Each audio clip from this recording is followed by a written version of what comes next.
Let me start with a question that might unsettle you. What if the most radical figure in human history wasn't a military conqueror, wasn't a political revolutionary, wasn't a philosopher debating in the halls of power, but a carpenter from an obscure village who sat on a hillside and spoke words so subversive, so contrary to every human instinct, that 2,000 years later we're still trying to comprehend what he actually said? What if Jesus of Nazareth wasn't primarily a religious figure at all, but someone who saw through the entire architecture of human civilization, identified exactly where we go wrong, and offered an alternative so complete, so revolutionary, that accepting it would mean the end of the world as we know it? Here's what's extraordinary. We've domesticated Jesus. We've turned him into a safe religious icon, someone who confirms our existing beliefs and makes us feel comfortable.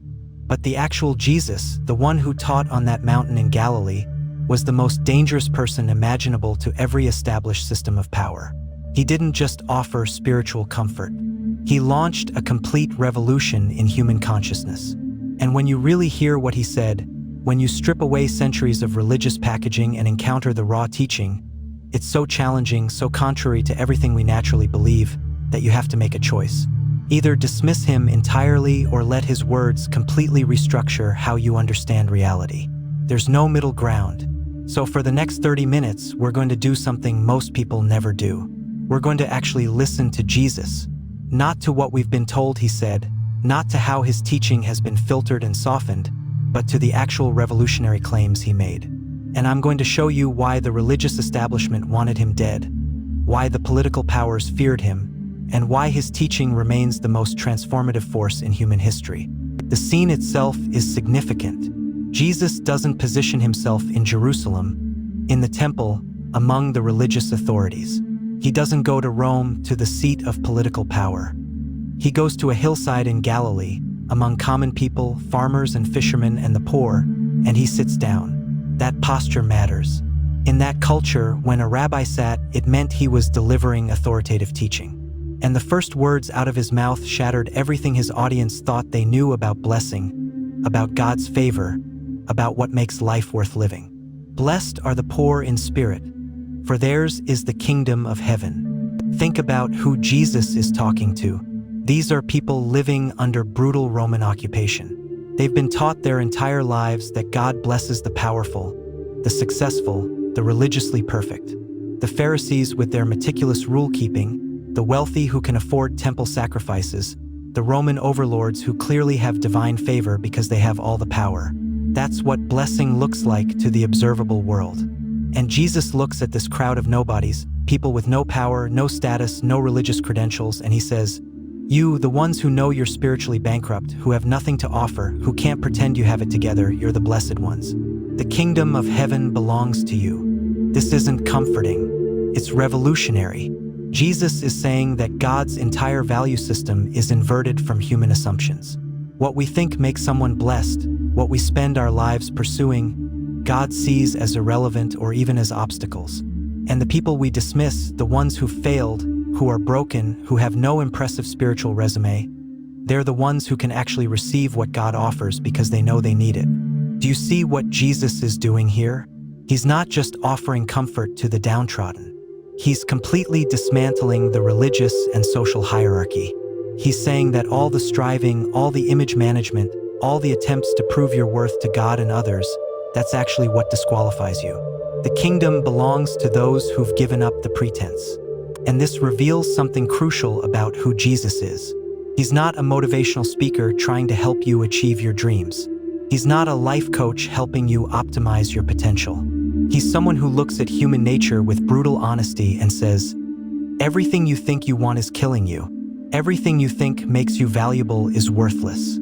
I'm offering you a completely different way to be human, but it requires admitting that your way isn't working." This is why Jesus was so polarizing. You couldn't be neutral about him. Either he was insane or he was telling the most important truth ever spoken. There's no middle ground when someone looks at everything you've built your life on and says, "That's sand. I'm offering rock," but you have to be willing to let the sand castle collapse. Then Jesus moves to his second pronouncement, and it's even more challenging. "Blessed are those who mourn, for they will be comforted." Now, every religious system offers comfort to those who mourn. That's not revolutionary. What's revolutionary is that Jesus calls mourning itself a blessing. He's not just saying God will comfort you despite your grief. He's saying the capacity to mourn, to feel the full weight of loss and pain and injustice, that capacity is itself evidence of the kingdom. Why?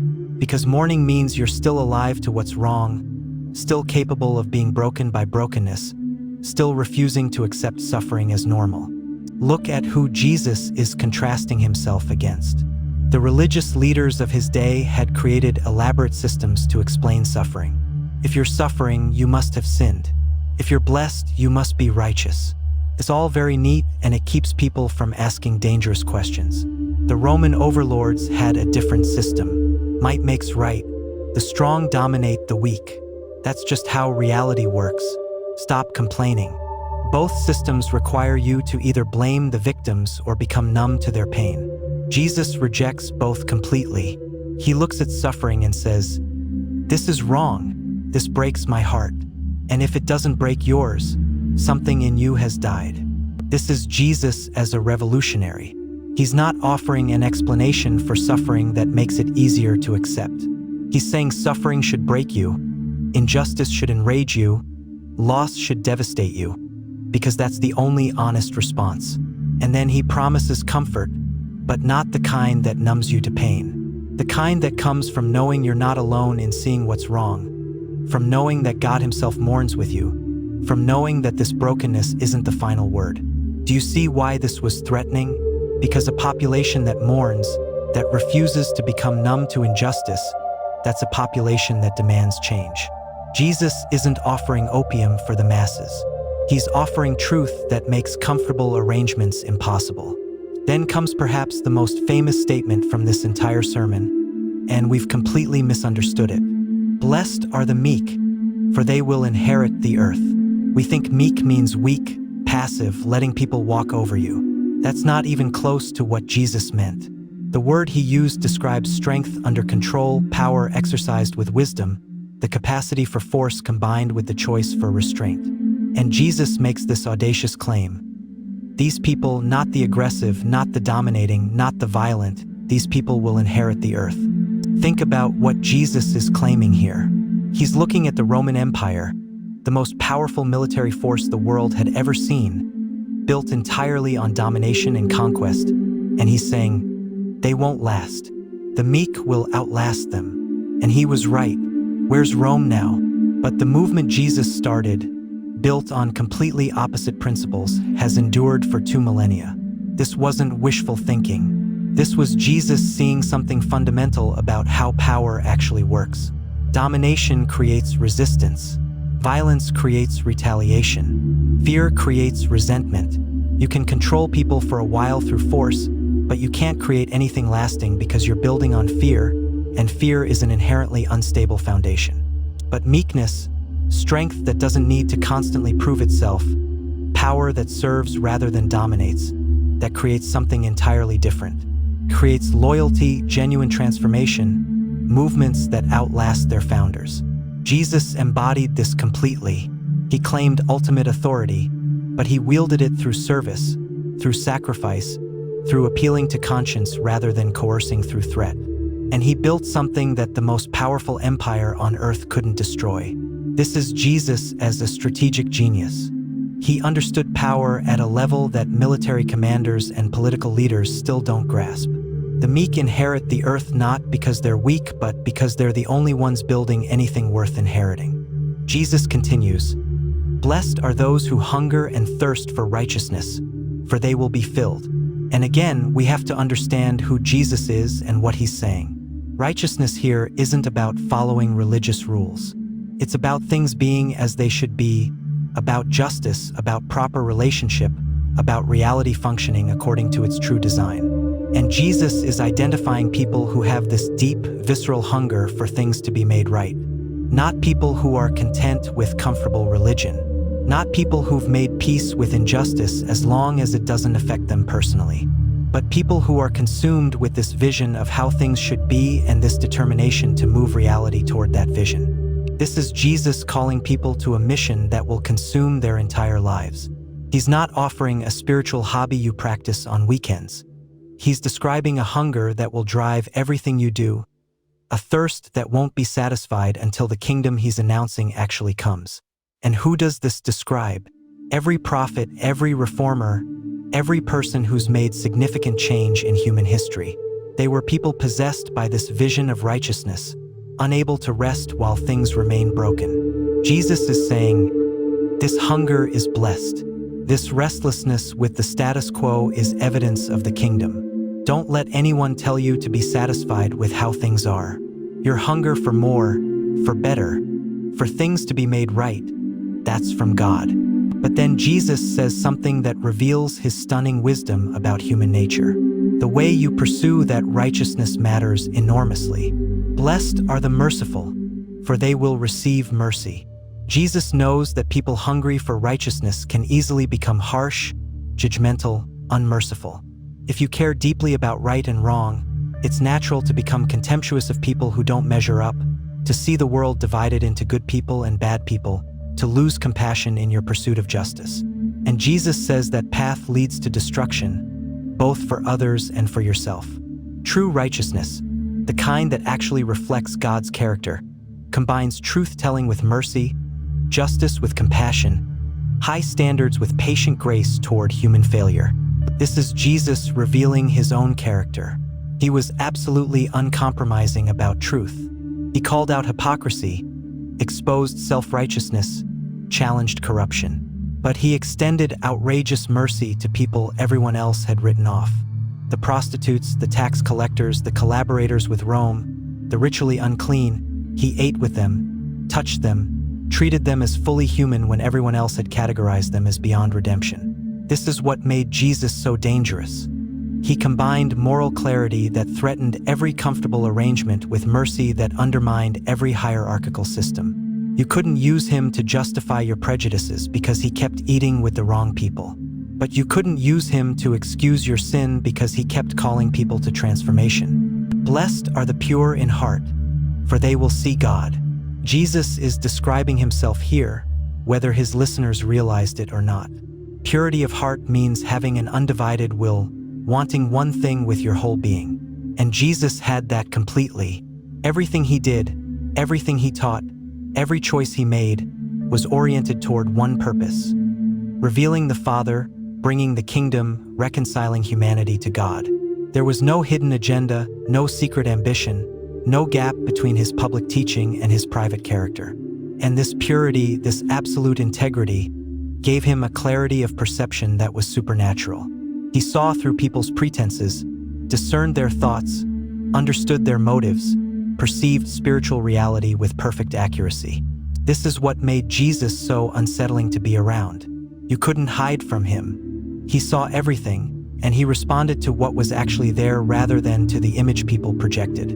With the self-righteous, he was harsh because their pretense was blocking them from truth. With the broken, he was gentle because their honesty made them accessible to grace. Jesus never responded to who people pretended to be. He always responded to who they actually were. And that kind of perception only comes from absolute internal purity, from having no logs in your own eye that distort your vision. Then Jesus identifies his mission explicitly. Blessed are the peacemakers, for they will be called children of God. Notice what he doesn't say. He doesn't say blessed are the peacekeepers, the ones who avoid conflict. He says peacemakers, the ones who actively build peace where there's division. And this was Jesus' entire ministry. He came into a world torn by every kind of division. Jew and Gentile, clean and unclean, righteous and sinner, rich and poor, powerful and oppressed. And every religious and political system of his day was built on maintaining those divisions, on keeping people in their proper categories. Jesus demolished all of it. He touched lepers, making himself unclean to make them clean. He ate with tax collectors, scandalizing the righteous to reach the outcasts. He spoke with Samaritan women, crossing every social boundary to demonstrate that God's love isn't constrained by human categories. He welcomed children, elevating the ones his culture dismissed. He healed on the Sabbath, showing that religious rules serve people rather than the reverse.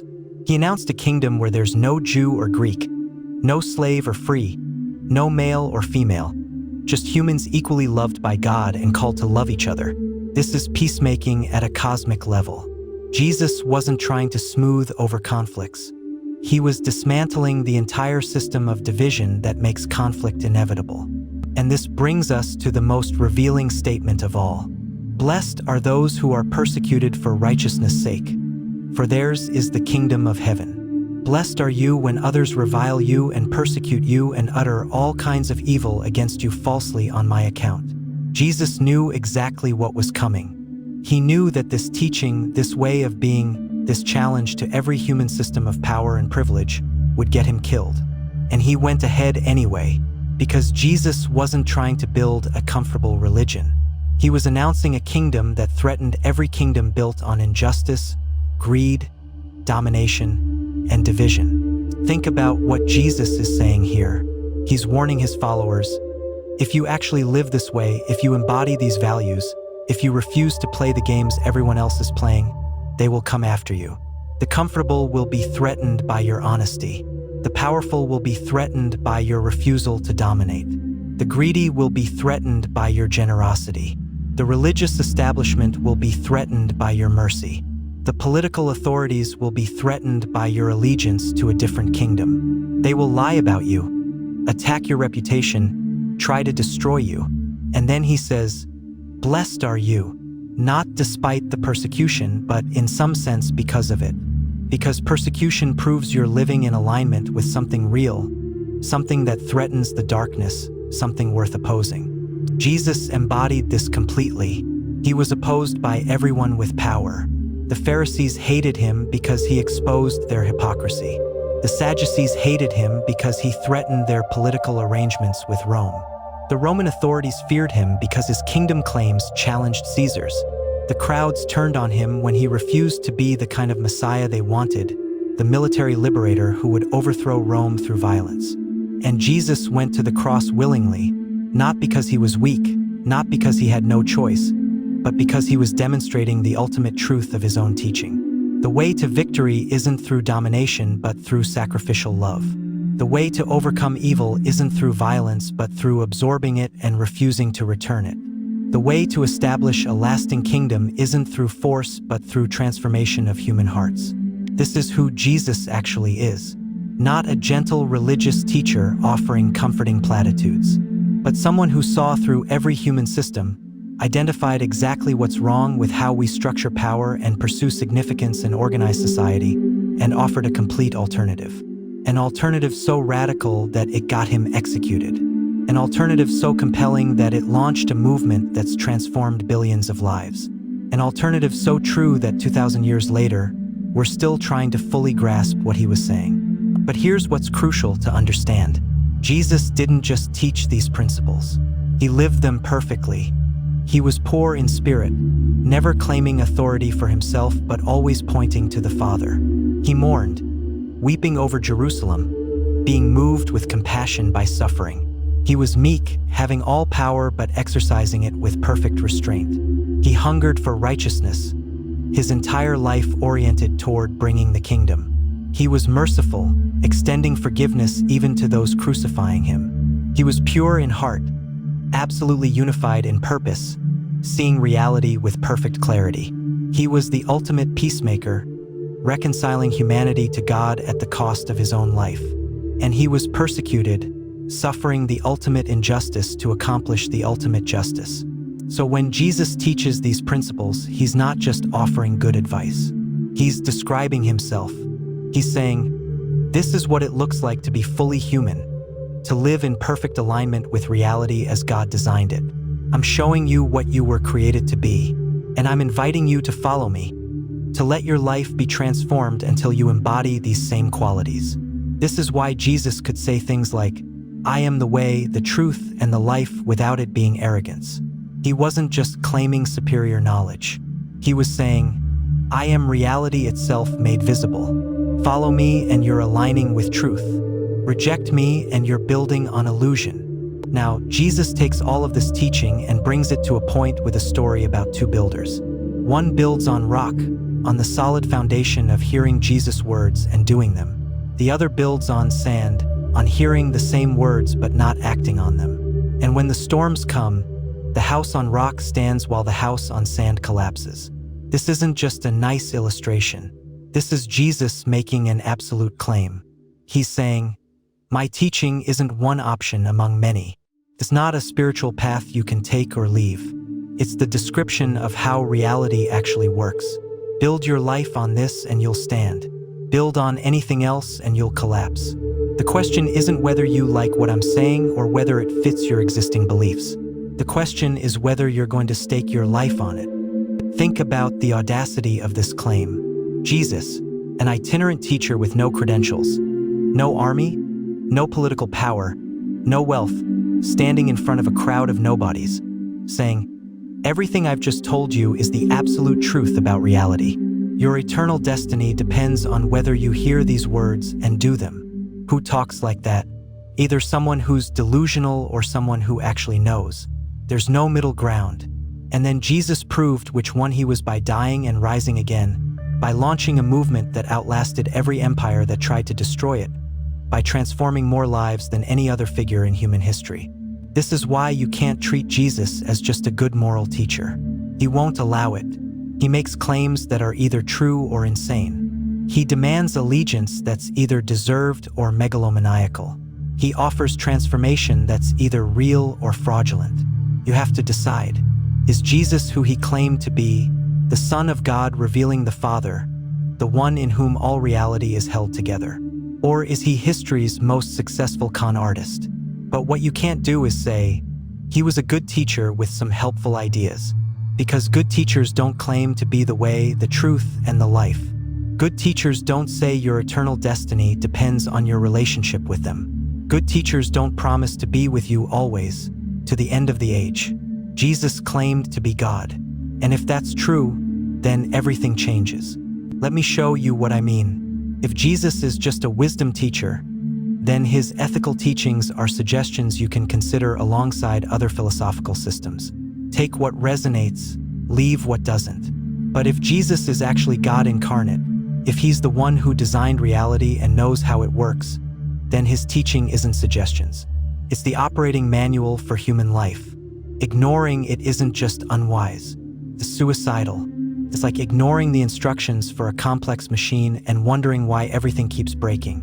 If Jesus is who he claimed to be, then when he says, "Blessed are the poor in spirit," he's not expressing an opinion. He's stating a fact about how spiritual reality functions. When he says, "The meek will inherit the earth," he's not making a prediction. He's revealing a principle as certain as gravity. When he says, "Build on rock, not sand," he's not offering advice. He's warning you about the storm that's definitely coming.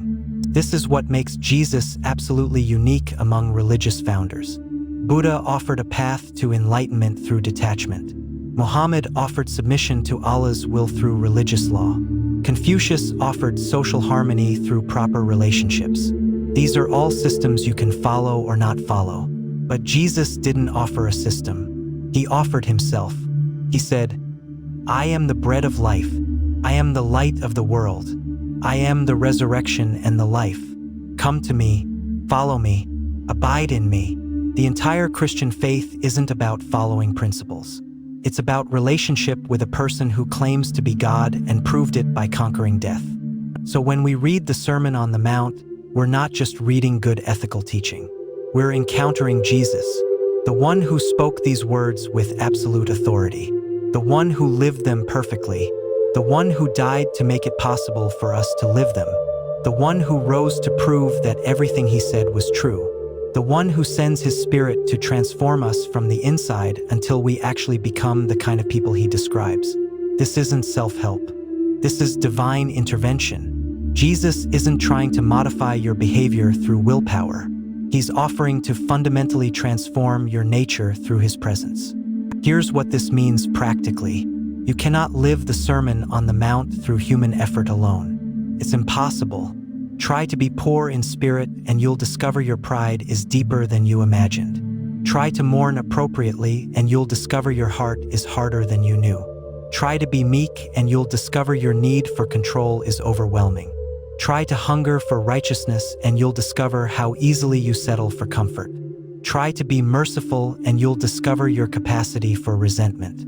Try to be pure in heart and you'll discover your internal division. Try to be a peacemaker and you'll discover your preference for taking sides. Try to endure persecution joyfully and you'll discover your need for approval. You can't do it. It's designed to be impossible so that you'll stop trying to save yourself and turn to the one who can actually transform you. This is the genius of Jesus. He doesn't say, "Try harder to be good."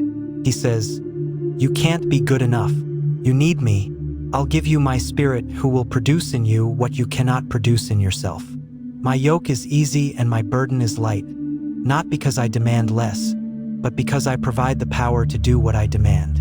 Christianity isn't about achieving moral perfection through heroic effort.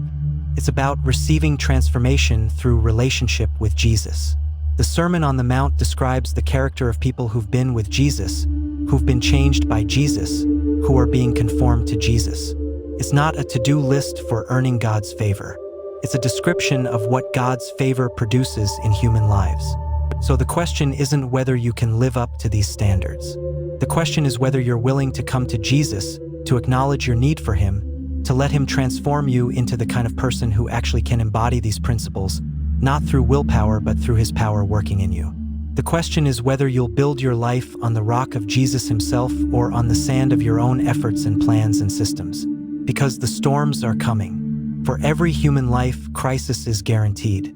And when it comes, you'll discover what your life is actually built on. If you've built on Jesus, on His teaching lived through His power, you'll stand. Not because you're strong, but because He is. Not because you've earned it, but because He's given it. Not because you're perfect, but because He's perfecting you. But if you've built on anything else, on your own goodness, on your own wisdom, on your own strength, on your own religious credentials, on your own achievements, all of that is sand. It looks solid until the storm hits. And then it all washes away and you're left with nothing. This is Jesus. Not a religious system you can master. Not a moral code you can achieve. Not a philosophy you can study from a distance. But a person who claims absolute authority, who demands total allegiance, who offers complete transformation. And He forces a decision. You can't be neutral about someone who claims to be God. Either bow before Him as Lord or reject Him as a fraud. But don't pretend He's just another teacher. He won't let you. He's standing before you right now, speaking the same words He spoke on that hillside 2,000 years ago, demanding an answer to His question. Who do you say that I am? Your response to Jesus, not your response to religion or morality or spirituality, but your response to Jesus Himself. That's what determines everything. That's the rock or the sand. That's the foundation that will either hold or collapse when your personal storm comes. And it's coming. The only question is what you'll be standing on when it arrives.